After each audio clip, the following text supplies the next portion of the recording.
tarde, sejam todos muito bem-vindos. Dando continuidade ao projeto Civismo do Instituto Sagres, nosso tema será o Correio Aéreo Nacional, uma saga de idealismo e amor ao Brasil. Para que isso seja visto, nosso objetivo hoje vai ser resgatar os valores, a história, os feitos e os heróis do nosso Brasil. Para que isso aconteça, a nossa finalidade é elevar a autoestima e confiança do brasileiro no futuro da nação, um futuro que todos nós podemos construir e podemos ajudar a construir. E, dentro disso, nós vamos fazer uma viagem no tempo, voltando aos anos entre 1920 e 1930, onde nós vamos conhecer aquele contexto que permitiu que surgisse, então, o Regimento Misto de Aviação e, com ele, o interesse de quebrar limitações que vinham desde a missão francesa, no início do século passado. A partir daí, vamos conhecer então um pouco do Correio Aéreo Militar, como ele surgiu e como ele se expandiu. Vamos ver também um pouco sobre o Correio Aéreo Naval, o que ele fez nesse período, e vamos depois ver o surgimento do Ministério da Aeronáutica já na Segunda Guerra Mundial e como ele afetou o Correio Aéreo Nacional e como esse Correio Aéreo Nacional cresceu e chegou aos dias de hoje. Pensando nisso, nós vamos começar o nosso retorno numa viagem no tempo, voltando ao período entre 1920 e 1930, onde nós víamos o final da República Velha, onde se falava da política do café com leite, onde havia uma certa satisfação com esse predomínio da oligarquia cafeeira, que era quem ditava as políticas públicas da época. Vamos ver que a nossa malha de transportes é essencialmente ferroviária e bastante concentrada no sul e sudeste, um pouco no nordeste e praticamente nada na região amazônica e nem no centro-oeste. Vamos ouvir falar um pouco do tenentismo, porém eu não vou me aprofundar agora, exatamente que nós teremos futuramente um outro vídeo sobre esse tema. Aguardem! E juntamente com esse ingrediente, nós vamos ter então o crescimento da aviação, com o voo do avião São Paulo, totalmente construído no Brasil por um engenheiro brasileiro em 1910, apenas 4 anos depois do voo de Santos Dumont na França. Vamos ter, em 1916, a implantação da aviação naval e, em 1919, a implantação da aviação militar no Exército Brasileiro. Ambas com bastante dificuldade, com bastante sacrifício das forças para que fossem implantadas, devido às restrições orçamentárias da época. Vamos ver que em 1922 chegaram os portugueses Gago Coutinho e Sacadura Cabral como pioneiros da aviação portuguesa ao Brasil. O movimento pessoal em 1922 chamou de redescobrimento do Brasil. E vamos ver que em 1924, durante uma revolução em São Paulo, houve um estrago tão grande, inclusive com o emprego do avião, que os revoltosos preferiram sair da cidade para que esse estrago não fosse maior. E em 1927, tivemos o Condor Syndicat e a Aerospatiale francesa fazendo vindas ao Brasil. E isso aí fez com que a aviação militar despertasse para a necessidade de sair daquelas regiões dos Afonsos e do Rio de Janeiro. E isso aí foi o início, então, da aviação de transporte. Tudo isso começa com a Revolução de 1930, quando o presidente, então, Getúlio Vargas e seu ministro da Guerra decidem modernizar o Brasil em vários aspectos. E, para isso, é criado o Regimento Misto de Aviação, com, entre outras missões, entregar malotes de correspondência militar ao país. E, para isso, ele teria que quebrar aquele cilindro dos Afonsos que prendia a aviação militar a um raio de 10 quilômetros do Campo dos Afonsos.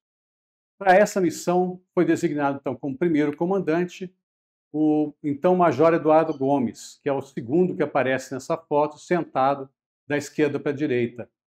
Ele tem o apoio de vários tenentes idealistas, entre eles Casimiro Montenegro Filho, Antônio Lemos Cunha e Nelson Freire Lavané Vanderlei. E, nesse esforço, eles fazem o voo pioneiro, então, do Correio Aéreo Nacional, que foi feito pelos tenentes Casimiro Montenegro Filho e Lavané Vanderlei. Eles utilizam então a nave Kurz Flerding, que era um biplano, e com a missão de levar uma mala de correspondência do Rio a São Paulo.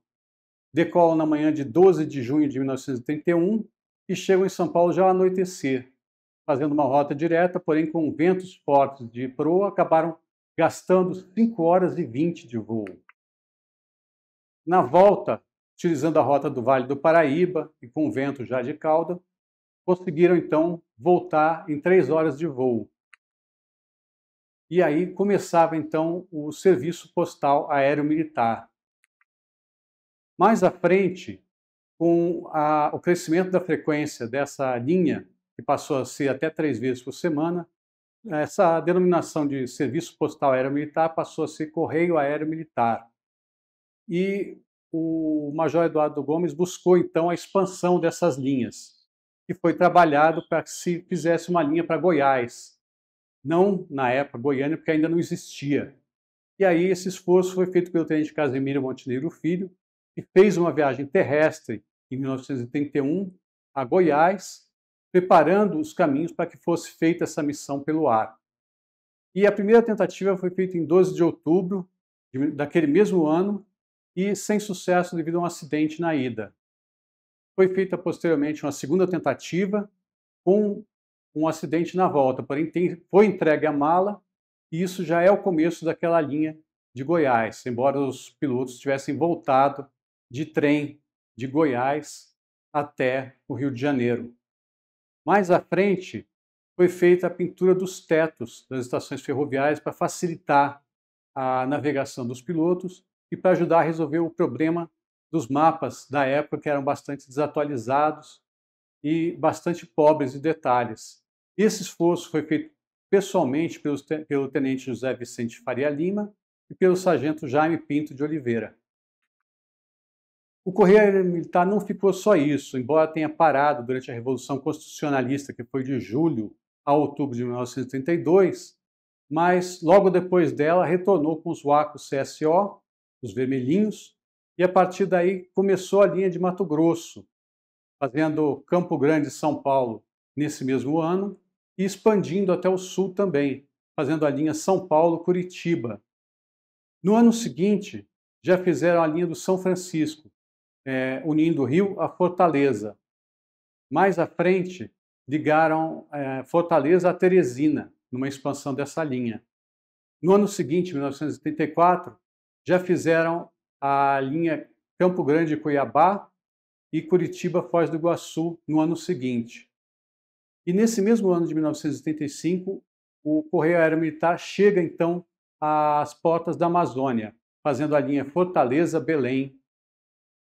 E no ano seguinte, 1986, ele extrapola as fronteiras do Brasil, chegando a Assunção, no Paraguai, ligando já o Brasil a outros países da América do Sul. E nesse mesmo ano ainda, começa o desbravamento para a linha Tocantins, e só foi acontecer 3 anos depois, em 1939, já quase no início da Segunda Guerra Mundial. Falando em expansão, tivemos também o Correio Aeronaval, que ele apoiava a Marinha de Guerra nas linhas para o sul, começando em 1934, com as naves Waco CSO com flutuadores. A partir daí, eles pegaram essa linha Florianópolis e expandiram até Rio Grande, em 1986. E no início da guerra, já tivemos, então, a criação do Ministério da Aeronáutica, e tudo isso mudou. De que forma mudou? Primeiramente, nesse contexto da guerra, foi criado o Ministério da Aeronáutica, com a fusão das aviações naval, militar do Exército e aviação civil, numa só entidade. E seu primeiro-ministro foi o Dr. Joaquim Pedro Salgado Filho, um civil, que gerenciou esse ministério de 1941 a 1945. Tivemos, então, a fusão do Correio Aéreo Militar com o Correio Aéreo Naval, resultando no Correio Aéreo Nacional, que surgia, então, a partir daí, para cumprir essas missões de transporte logístico que tanto o país e as forças precisavam. Essa primeira versão do Correio Aéreo Nacional foi subordinada à Diretoria de Rotas Aéreas, e seu primeiro diretor foi o então brigadeiro Eduardo Gomes. E durante a Segunda Guerra ainda, com os Beechcraft monomotores e bimotores, foi feita a linha de Tocantins, não só até Belém, mas até Caiena, na Guiana Francesa. E já no final da guerra, o CAN conseguiu fazer a ligação entre o Rio de Janeiro e Santa Cruz da Sierra, na Bolívia. Vejam que ele já começou a se aproximar mais de outras fronteiras. Então, a partir daí, o CAN, após a guerra, faz a atualização do C-10 Catalina de patrulha para transporte e começa a utilizar também o C-47, fazendo linhas para La Paz em 1946, fazendo a linha do Acre, envolvendo Rio Branco, Sena Madureira, Tarauacá, Porto Velho.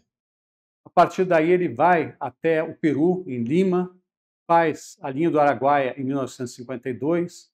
Nesse mesmo ano já começa a Rota do Rio Negro com os Catalina, fazendo então o pouso em diversas regiões ribeirinhas, dando apoio ao povo em volta dos rios. Chega a Montevidéu 4 anos depois, em 1956, e 2 anos depois está em Quito e nos Estados Unidos, ligando o Brasil a diversas regiões, tanto do interior quanto do exterior.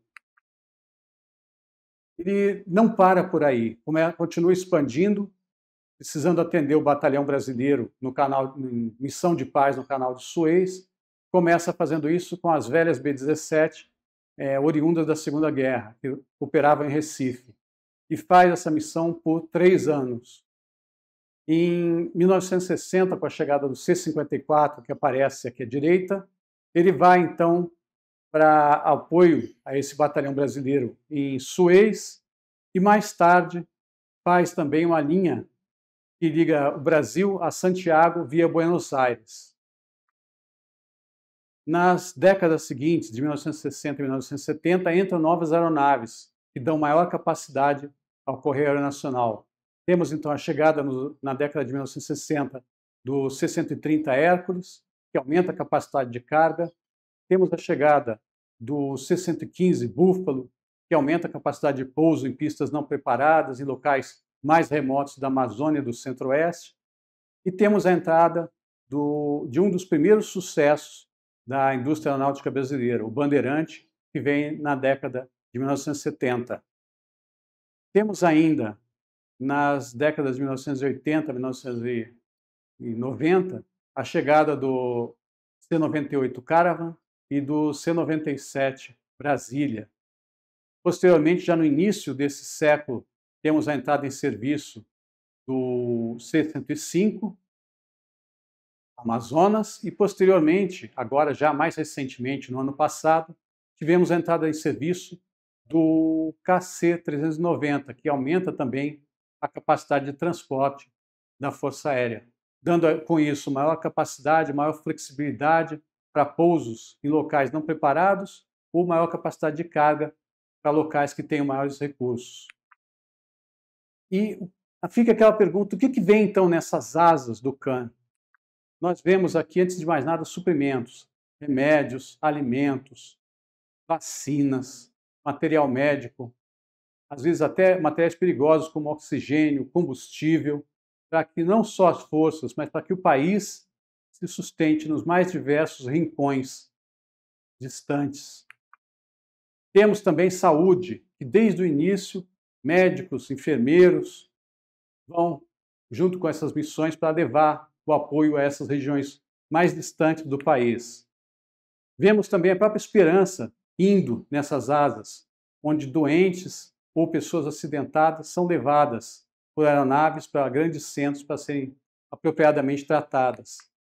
Temos também a própria vida chegando com isso, quando locais recebem órgãos com o máximo de rapidez para poderem atender a esses doentes. E, por fim, temos ainda a própria cidadania que chega quando os brasileiros mais distantes recebem a bandeira para poderem se sentir efetivamente brasileiros. Com isso, fizemos uma viagem no tempo da década de 1920 a 1930, onde conhecemos o contexto que levou à criação do Regimento Misto de Aviação, e como ele permitiu quebrar as limitações do cilindro dos Afonsos e expandir, fazendo então o voo pioneiro da ligação entre Rio e São Paulo, e posteriormente expandindo para Goiás, expandindo para a Amazônia, para o Nordeste, permitindo que o Brasil se ligasse ao interior, e não só a ligação Brasil-Brasil, mas também a ligação com outros países, como foi o caso da Bolívia, depois da Guiana Francesa. E vemos ainda que esse Correio Aéreo Nacional teve origem no Correio Aéreo Militar e no Correio Aéreo Naval, que foram criados dentro do Exército e da Marinha para apoiar essas forças na comunicação delas, dos seus comandos com os vários órgãos subordinados. Vemos que o Correio Aéreo Nacional surgiu dentro do Ministério da Aeronáutica com a fusão, então, da aviação militar do Exército com a aviação naval, e a partir daí ele começou a expandir, principalmente com a chegada de novas aeronaves no pós-guerra. E vemos que esse Correio Nacional ele uniu o Brasil e uniu o Brasil ao seu contexto. Com isso, é importante mostrar que toda essa aviação ela vem evoluindo, vem mudando, mas sempre naquele afã de apoiar o Brasil. Nas palavras do que dizia o brigadeiro Nelson Freire Lavaner Vanderlei, a epopeia do Correio Nacional não terminou e não terminará. Ela se transfere de geração em geração. Em novos aspectos, ela prosseguirá impulsionada sempre pelo anseio que empolga a Força Aérea Brasileira, de servir a pátria, de ser útil e de participar do desenvolvimento nacional. Então, muito obrigado e que todos aguardem os nossos vídeos no futuro.